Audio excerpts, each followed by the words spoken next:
Good morning all of you. Welcome to TSN School, class 12th, chapter number 6, molecular basis of inheritance and part 6 आज हम start करते हैं genetic code. Genetic code के बारे में थोड़ा सा हम डिस्कस करते हैं। पहले अरेंजमेंट ऑफ न्यूक्लियोटाइड और their nitrogen base in connect with the synthesis of protein by influence and incorporation of amino acids. It means जो अरेंजमेंट है न्यूक्लियोटाइड का या नाइट्रोजन बेसिस का, वो डायरेक्टली कनेक्टेड रहता है किससे? सिंथेसिस ऑफ प्रोटीन से, यानी प्रोटीन बनाने के। क्योंकि आप जानते हैं बहुत अच्छे से, ये चीज़ आपको एक्सप्लेन मैं कर चुकी हूँ कि एमिनो एसिड्स जो होते हैं वो एमिनो एसिड्स के ज़रिए ही प्रोटीन बनता है। और प्रोटीन जो होता है वो क्या है? प्रोटीन का जो सिंथेसिस होता है उसका जो प्रोसेस होता है उसे हम ट्रांसलेशन कहते हैं। ठीक है, तो एमिनो एसिड्स का जो सीक्वेंस है वो नाइट्रोजन बेसिस पे ही तो डिपेंड करता है। कौन कौन से नाइट्रोजन बेस हैं वो कंबाइन होकर एमिनो एसिड्स बना रहे हैं। ओके, तो डायरेक्टली ये कनेक्टेड है एक दूसरे से। Next is the relation between sequence of amino acids in a polynucleotide and nucleotide sequence of DNA or a messenger RNA is called genetic code। genetic code किसे कह रहे हैं? The relation between sequence of amino acid, amino acid का जो sequence है polypeptide chain में and nucleotide sequence में DNA या मैसेंजर आरएनए में, उसी को हम कह रहे हैं genetic code. Number of nitrogen bases कितने होते हैं डीएनए में? आप जानते हैं डीएनए और आरएनए में 4। कौन कौन से वो हम पढ़ चुके हैं? Guanine, cytosine and thymine. RNA में adenine, guanine, cytosine and thymine की जगह वहाँ पर क्या होता है? Uracil. Number of amino acids कितने होते हैं? 20।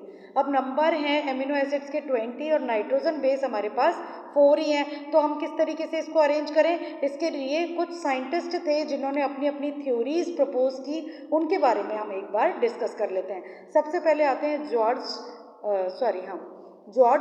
ग्वेनो। जॉर्ज ग्वेनो नाम के जो फिजिसिस्ट थे, उन्होंने क्या प्रपोज किया? He hypothesized that in order of code for all 20 amino acids the code should be triplet. 20 amino acids हैं, है ना, तो उनको बनाने के लिए जो नाइट्रोजन बेसिस हैं उनके ट्रिपलेट वर्क करते हैं। ट्रिपलेट को हम कोडोन कहते हैं। एक मेड अप ऑफ 3 न्यूक्लियोटाइड, ये 3 न्यूक्लियोटाइड बनाते हैं और ट्रिपलेट को हम क्या बोल रहे हैं? कोडोन। और ये 3 कोडोन मिलकर ही किसी एक एमिनो एसिड को कोड करते हैं। हरगोविंद खुराना जो साइंटिस्ट थे, उन्होंने बताया कि develop the technique of synthesis RNA molecule with defined combination of basis. It means इन्होंने क्या किया? इन्होंने वो टेक्निक को बताया जिसके थ्रू आरएनए मॉलिक्यूल्स जो होता है वो सिंथेसाइज्ड होता है। और वो क्या है? कॉम्बिनेशन ऑफ बेसिस के कॉम्बिनेशन के थ्रू ही आरएनए मॉलिक्यूल जो होता है वो सिंथेसाइज्ड होता है। मार्शल निरेनबर्ग, ये एक और साइंटिस्ट थे जिन्होंने बताया find out the method of protein synthesis cell free system. इन्होंने प्रोटीन को सिंथेसाइज किया सेल फ्री सिस्टम में। सेल फ्री सिस्टम, कोई भी लिविंग इसने सेल यूज़ नहीं की और केवल इन्होंने बिना सेल के ही प्रोटीन को सिंथेसिस करके बताया। फिर एक सबगो ओको इन्होंने क्या बताया? Discover polynucleotide phosphorylase enzyme. इन्होंने डिस्कवर किया पॉलीन्यूक्लियोटाइड फॉस्फोराइलेज एंजाइम को, विच पॉलीमराइज, इसका क्या वर्क है इस एंजाइम का? Which polymerize ribonucleotide to produce RNA without any template. इन्होंने राइबोन्यूक्लियोटाइड को के थ्रू, पॉलीमराइजेशन के थ्रू इन्होंने आरएनए को बनाया विदाउट एनी टेम्पलेट। जबकि हमने पढ़ा था कि आरएनए सिंथेसिस के लिए टेम्पलेट की ज़रूरत पड़ती है, हमें डीएनए के एक टेम्पलेट की ज़रूरत पड़ती है। और ट्रांसलेशन के थ्रू क्या बन रहा है? आरएनए। ट्रांसक्रिप्शन के थ्रू बन रहा है आरएनए और आरएनए का ट्रांसलेशन होकर बन रहा है प्रोटीन। तो इन्होंने विदाउट एनी टेम्पलेट के आरएनए को प्रोड्यूस किया या सिंथेसाइज किया।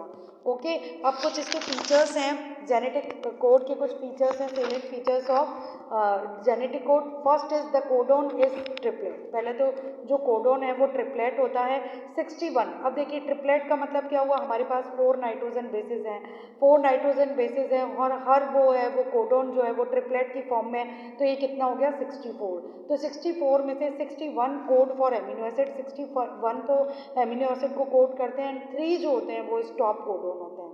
स्टॉप कोडोन 3 कौन कौन से होते हैं? UAA, UAG and UGA। ये 3 स्टॉप कोडॉन है, बाकी 61 है वो अमीनो एसिड्स को कोड करते हैं। Next is specific one codon code for only one amino acid. एक कोडॉन केवल एक ही अमीनो एसिड को कोड करता है, hence it is specific and unambiguous, यानी ये स्पेसिफिक होता है और अनएम्प्लीजियस होता है।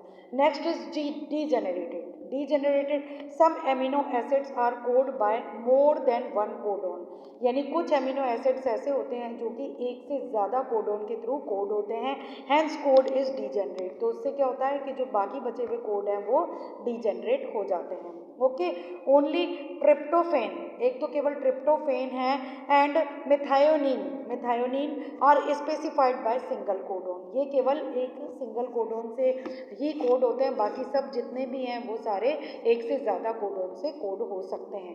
क्योंकि हमने अभी पढ़ा ना 64 है और 20 तो अमीनो एसिड्स बनते हैं, तो नेचुरल सा है कि ट्रिपलेट्स जो होते हैं, एक ट्रिपलेट दो या तीन एमिनो एसिड्स को कोड कर सकता है। Okay, universal. नेक्स्ट इसकी क्वालिटी क्या है? Universal from bacteria to human, U code for phenyl aniline.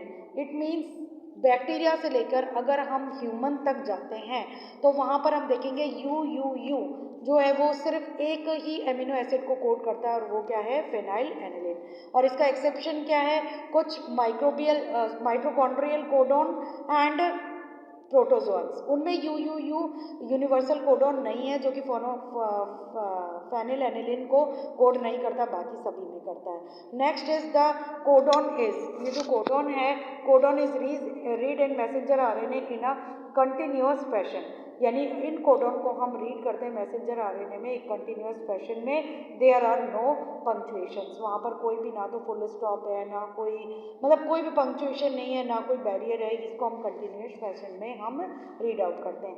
AUG has dual function, AUG का डुअल फंक्शन है, ये दो तरीके से वर्क करता है। फर्स्ट इज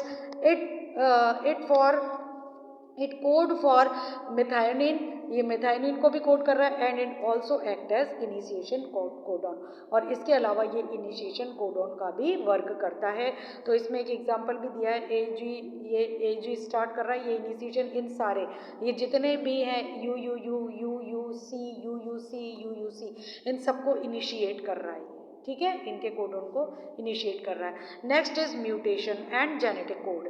अब म्यूटेशन एंड जेनेटिक कोड के बारे में हम थोड़ा सा डिस्कस कर लेते हैं। Mutation, the term mutation refer to a heritable changes in the genetic code, ये हेरिटेबल चेंजेस हैं जो कि जेनेटिक मटेरियल में अगर कहीं भी चेंज हुआ तो म्यूटेशन क्रिएट करता है। Mutation provide allylic variation, mutation allylic variations को प्रोवाइड करता है, यानी जो एलील्स बन रहे हैं उसमें कुछ ना कुछ वेरिएशंस हो जाती हैं रिक्वायर्ड फॉर इवोल्यूशनरी चेंजेस, और ये कहाँ जरूरी है? इवोल्यूशनरी चेंजेस में। Are cause for many genetic disease, और इसके ज़रिए अगर म्यूटेशन हो गई तो उससे बहुत सारी जेनेटिक डिजीज़ जो होती हैं वो क्रिएट होती हैं। अब इसमें एक फिगर में मैंने बताया नॉर्मल प्रोटीन जो कोड हो रहा है और एक एबनॉर्मल प्रोटीन जो कोड हो रहा है, तो ये इसके थ्रू क्या हो रहा है? म्यूटेशन हो रहा है। म्यूटेंट जीन अगर कोड हो रहा है तो उसके थ्रू क्या होता है? प्रोटीन नहीं बन रहा है और एबनॉर्मल प्रोटीन बनता है। Okay, next is mutation has two type, ये हम पहले भी डिस्कस कर चुके हैं, 5th लेसन में आपने इसके बारे में पढ़ा है, फिर भी एक बार और अपन डिस्कस कर लेते हैं। First is gene mutation and second is chromosomal mutation. Gene mutation किसे कह रहे हैं हम? Changes in the DNA sequence that take place with an individual gene, यानी केवल एक जीन में चेंज होना, सिर्फ एक ही जीन में चेंज होना कहला रहा है जीन म्यूटेशन। और chromosomal mutation events that affect the entire chromosome, पूरे की पूरे क्रोमोसोम में या लार्ज पीस ऑफ क्रोमोसोम में कहीं ना कहीं अगर वेरिएशंस आ रही हैं तो वो क्रोमोसोमल म्यूटेशन हो रहा है, उसमें चेंज आ रहा है, इट मीन्स वो क्रोमोसोमल म्यूटेशन है। सोमेटिक म्यूटेशन हम किसे कह रहे हैं? Somatic mutation affected only the individuals, केवल एक इंडिविजुअल को ही अफेक्ट कर रहा है, and in which they arise, जिसमें ये अराइज हो रहा है केवल उसी को कर रहा है। It can not pass the offspring, ये ऑफस्प्रिंग में पास नहीं होता है, यानी जैसे मान लीजिए आपको कोई डिजीज़ है तो वो आप तक ही रहेगी, आपकी आने वाली जनरेशन तक आगे पास आउट नहीं होगी, तो उसे हम कहते हैं somatic mutation. Next is germ line mutation. Germ line mutation alter gamete, ये गैमेट को अल्टर कर देता है, अफेक्टेड द नेक्स्ट जनरेशन, और नेक्स्ट जनरेशन को भी ये अफेक्शन इसमें होता है। Mutation in the coding sequence of a structural gene, अगर म्यूटेशन जो कोडिंग सीक्वेंस है स्ट्रक्चरल जीन की, उसमें अगर कोई चेंज हो गया, can have various effect in the polypeptide, जिससे बहुत सारे इफेक्ट पड़ते हैं किस पर, पॉलीपेप्टाइड पे। Next is point mutation. Point mutation हम किसे कह रहे हैं, a point mutation is a change in a single nucleotide in GNA, एक सिंगल चेंज हो रहा है, कहाँ, एक सिंगल न्यूक्लियोटाइड पर चेंज हो रहा है, तो उसे हम क्या कह रहे हैं, पॉइंट म्यूटेशन, यानी एक पॉइंट पर ही चेंज हो रहा है, एक सिंगल न्यूक्लियोटाइड पर ही चेंज हो रहा है, तो उसे हम पॉइंट म्यूटेशन कह रहे हैं। Point mutation can be silent missense, ये किस किस टाइप की बता रहे हैं, एक तो होती है साइलेंस, एक बता रहे हैं मैसेसेंस, और एक बता रहा है नॉन सेंस म्यूटेशन। अब आता है साइलेंस म्यूटेशन। साइलेंस में क्या बता रहे हैं ये, साइलेंट म्यूटेशन में are those mutation those base substitutions that do not alter and amino acid sequence of the polypeptide. It means ये वो बेस के सब्सटीट्यूशन है जहाँ पर कोई भी अल्टरेंस नहीं हो रहा है, यानी अमीनो एसिड जैसे हैं वैसे ही हैं, उसमें किसी भी तरह का कोई चेंज नहीं हो रहा है, due to degeneracy of the genetic code.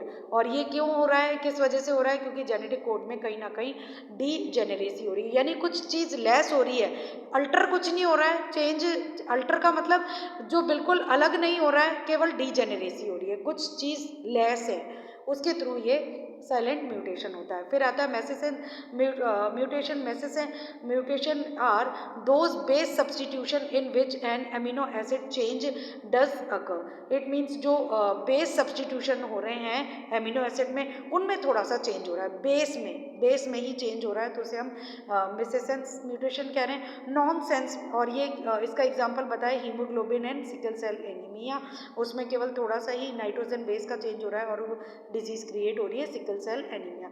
Next is nonsense mutation. Nonsense mutation किसे कह रहे हैं हम, nonsense mutation are those base substitution take changes are normal codon. Base substitution जो हो रहा है उसमें चेंज हो रहा है, a normal codon is termination code, और जो नॉर्मल जो कोडोन हो रहा है वो टर्मिनेशन कोड में ही हो रहा है, लेकिन बेस सब्सटीट्यूशन इसमें हो रहा है, तो इसे हम कह रहे हैं नॉन सेंस म्यूटेशन। ठीक है, आज हम ये चैप्टर यहीं पे, आप टॉपिक यहीं पे फिनिश करते हैं बेटा। नेक्स्ट टॉपिक में हम पढ़ेंगे ट्रांसफर आरएनए के बारे में एज अडेप्टर, जो भी वो भी हम पहले डिस्कस कर चुके हैं, बट इस चैप्टर से रिलेटेड है, इसीलिए हम यहाँ पर दोबारा हम डिस्कस कर लेंगे। ओके ओके बेटा, बाय।